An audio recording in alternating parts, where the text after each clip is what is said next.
kawan-kawan, kalian udah tahu berita terbaru? KPK sudah menetapkan Hasto sebagai tersangka. Iya, Hasto, selamat tahun baru.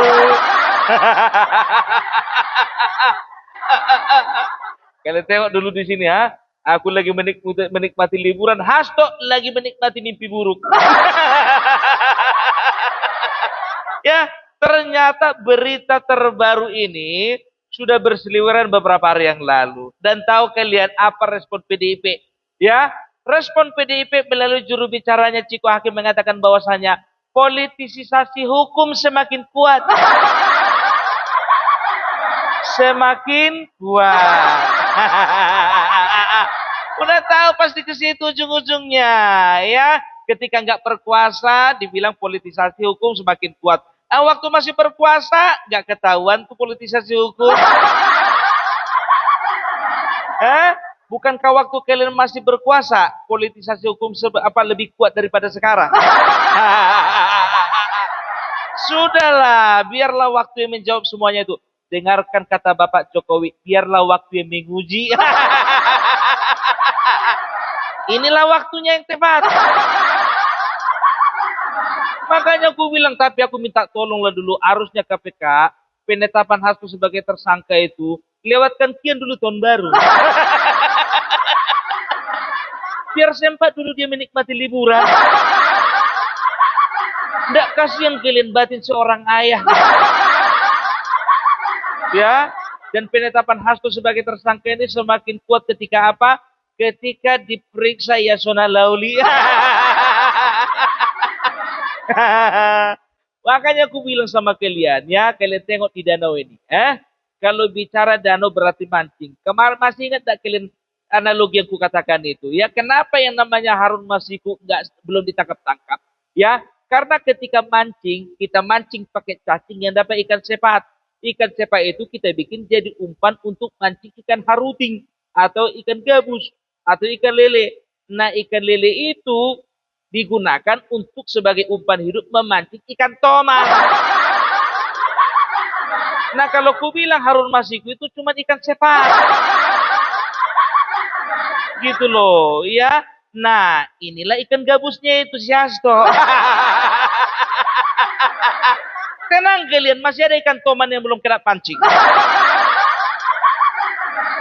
Ya, itu makanya ku bilang, betul yang ku bilang itu, ya. Partai PDIP ini ketika berkuasa merasa mereka itu pemilik negara ini. DPR punya mereka, eksekutif punya mereka, semua lembaga punya mereka. Danau Toba ini pun kalau bisa diklaim punya mereka ini.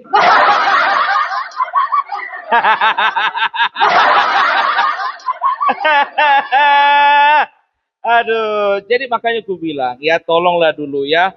Kalau orang baik ketika dizolimi, maka dia akan berubah. Ya, maksudnya apa? Ya, Bapak Jokowi itu terlampau baik selama ini. Ya, ketika kalian dizolimi, maaf. Yang bergerak bukan Bapak Jokowi, tapi yang bergerak Bapak Prabowo. Yang bergerak itu juga loyalis-loyalisnya Bapak Jokowi. Kita bicara politik aja lah dulu ya. Makanya aku bilang ya, sekarang ya kita sudah semakin terkonfirmasi bahwasannya kekuatan PDIP itu nggak ada apa-apanya kalau bukan tanpa Jokowi. Gitu loh. Ya jangan harap bisa lepas. Masih ingat waktu zaman Demokrat dulu, ya? 10 tahun mereka berkuasa, banyak kali yang kena jaring. Bukan dipancing, menjaring. Kalau ibaratkan ikan. Tapi apa yang dilakukan oleh ketua umum? Ya kan? Ketua umum Bapak SBY saat itu menyerahkan segala sesuatunya kepada para penegak hukum. Itu baru namanya pemimpin, baru namanya ketua umum. Kita lihat nanti ya Ibu Megawati gimana kira-kira menepati janji enggak? Aku curiga ini, jujur aja aku bilang, ya kan? Ada beberapa kecurigaan. Ya, kecurigaan yang pertama itu kenapa begitu gampangnya Hasto ditetapkan sebagai tersangka tahun ini? Tahun ini aku bilang ya, karena dari tahun 2020 agak alot kawan ini. Ya, yang pertama itu karena mereka sudah bisa dikatakan sudah lepas tangan dari Bapak Jokowi. Jadi kalau sudah lepas tangan Bapak Jokowi, inilah sebetulnya yang membuat mereka ngamuk, membuat mereka marah-marah. Karena apa? Karena mereka tahu ketika Bapak Jokowi lepas dari mereka, maka nyawa mereka dalam ancaman. Betul kan? Sekarang begini, sebagai sebuah partai besar, di sini marwahnya partai PDIP ini sangat diperjuangkan. Sekelas sekjen kena jaring. Sekjen. Tapi nggak apa-apa. Kalian masih ingat kan waktu itu Surya Dharma Adi juga ketua umum P3 juga kena jaring juga dia.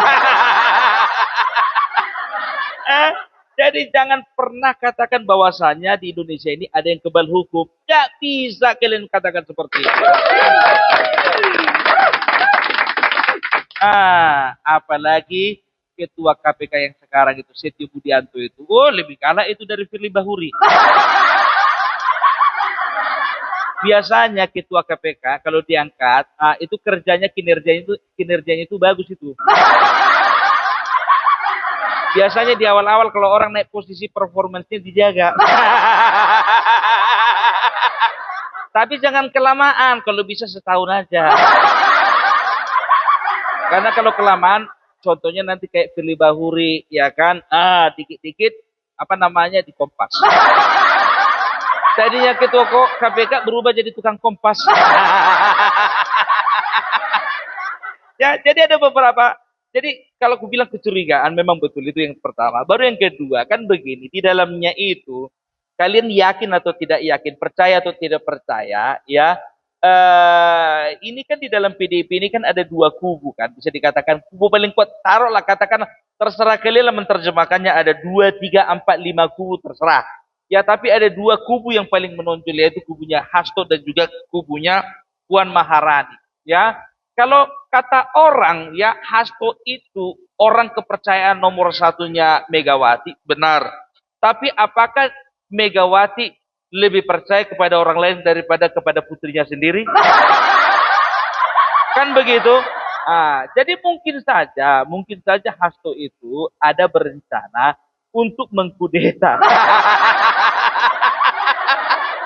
Dan terciumlah ini sama Ibu Megawati.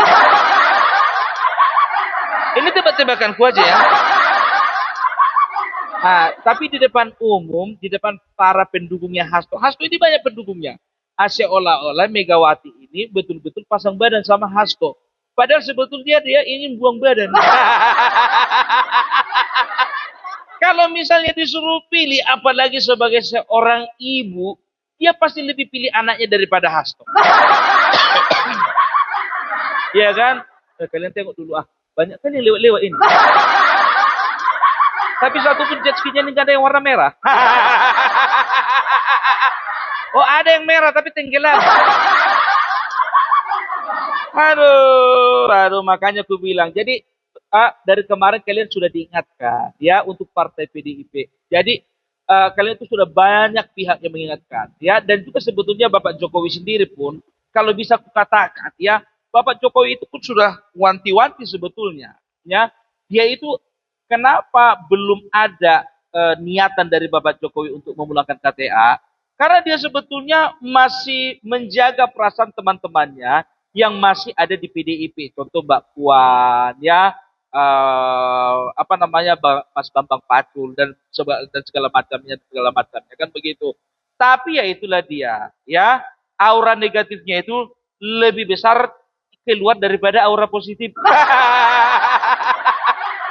Jadi Bapak Jokowi itu sebetulnya masih menunggu beliau itu ya, supaya PDIP itu bisa pulih, Banteng itu bisa pulih. Tapi ternyata ya kepedulian Bapak Joko Widodo itu diterjemahkan dengan sesuatu yang berbeda. Ya, yang dibilanglah katanya Joko Widodo mengincar posisi ketua umum. Tengok itu Rocky Gerung. Kau bilang kemarin itu, aku jujur aja ku bilang setiap analisanya Rocky Gerung ini berada ini.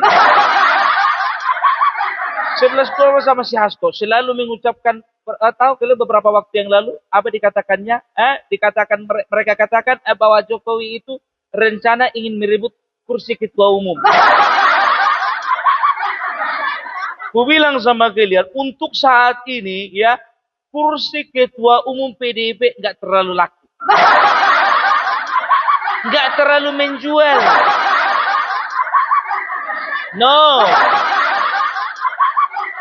itu dia ya. Apalagi aduh, makanya aku bilang ya kan, ya PDIP tolonglah jangan terlalu sombong. Ingat, ketika kau zolimi orang baik, maka orang-orang sekitarnya akan bertindak. Itu makanya aku bilang, kalian lupa kalau Bapak Jokowi itu bapak kandungnya dari wakil presiden.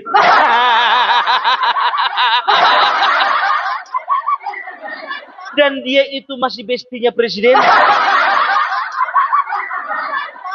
Ini prinsip anak Medan ini, biar tahu kalian. Senggol kawannya, yang lain bisa apa? Ambil tindakan. Jangan macam-macam sama anak Medan. Dari mana anak Medan? Anak Medan lawak, namanya Bapak Jokowi. Kalau di Kalibata itu udah marga Siregar itu. Ya, udah marga Siregar. Jadi makanya bangga kali kau pun jadi orang Batak. Banggalah. Banggalah. Apalagi Bapak Jokowi sudah disematkan sebagai marga Siregar. Dan juga Bapak Prabowo kalau di Batak itu marga Simbolon. Tepuk tangan dulu untuk marga Simbolon.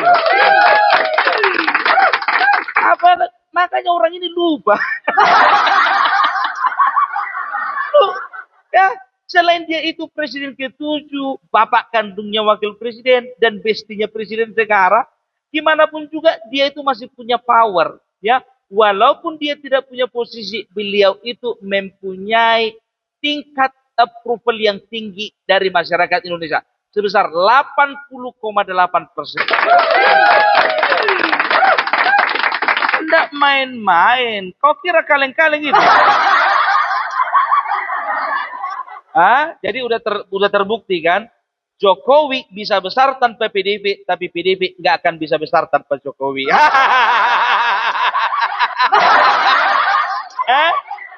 Jangan kalian samakan mana duluan telur sama ayam. Duluan telur atau ayam baru telur.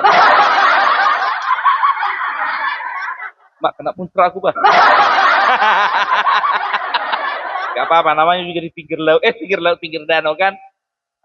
Ya, jadi tak semudah menganalogikan Jokowi itu dengan PDIP itu. Ya kalau nggak ada Jokowi, PDIP nggak bisa besar. Kalau nggak ada PDIP, Jokowi nggak bisa besar. Jujur aja aku bilang, kalau misalnya Jokowi ada di PAN, kurasa PAN yang besar. Ya kan, bukan PDIP. Tapi orang ini terlalu jumawa, ya kan, terlalu overconfidence. Makanya aku bilang endorsement kalian tuh paling besar itu Bapak Jokowi, itu endorsement kalian paling mahal. Ya, sekarang coba lihat, orang-orang besar DPD udah pada keluar semua. Effendi keluar, Marwarar keluar, baru Budiman Sujatmiko keluar. Dan yang lain-lain sebagainya itu keluar, itu banyak keluar. Bentar lagi, tunggu tanggal mainnya. Tidak percaya kalian, kita lihat. Nggak berlaku sama orang ini mati 1 tumbuh 1000. Yang ada mati 1000, satu pun nggak tumbuh. Bayangkan, ya kan, kalau orang ini kan pedenya itu mati 1 tumbuh 1000. Keluar 1 kader, nambah nanti 1000 kader. Yang ada apa? Mati 1000, satu pun nggak tumbuh. Gak usah terlalu pede lah, ya. Jadi ingat, Bapak Effendi Simbolon pun mengatakan, Ibu Mega, tolonglah biarlah damai ada di hatimu. Itu pesan pertama. Yang kedua, berbaiklah kepada berbaiklah kepada Jokowi yang kau benci.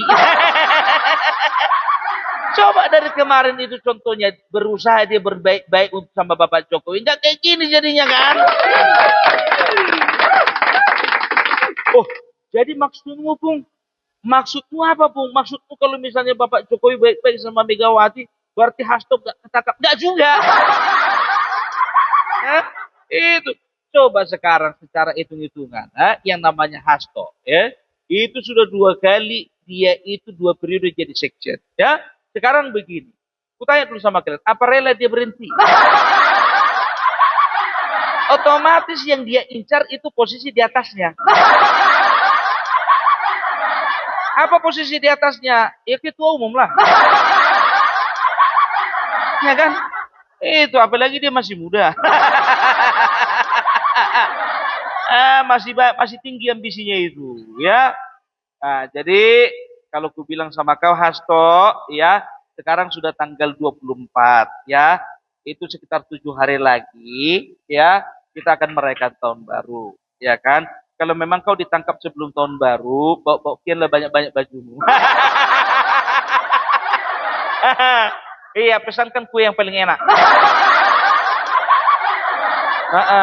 Ya, kami harapkan untuk KPK, dia terima kasih. Kami sangat mengapresiasi, rakyat mengapresiasi, berdoa supaya kedepannya KPK jangan jadi tukang kompas.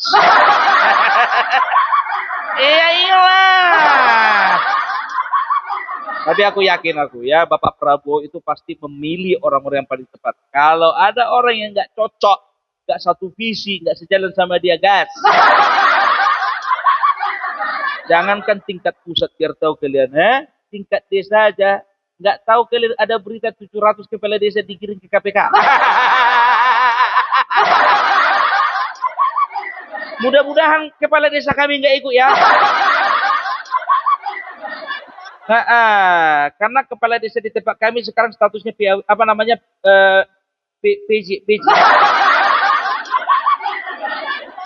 Pejabat sementara. Aduh. Ya.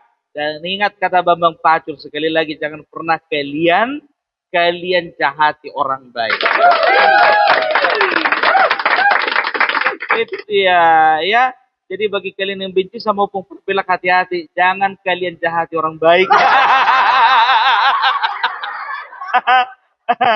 Ya, jadi sekedar informasi, ya Opung Parpelak sekarang ada di Danau Toba. Inilah bukti dari kerja kerasnya Bapak Jokowi. Ya. Oke, jadi itu dulu dari Opung Parpelak. Salam NKRI, NKRI harga mati.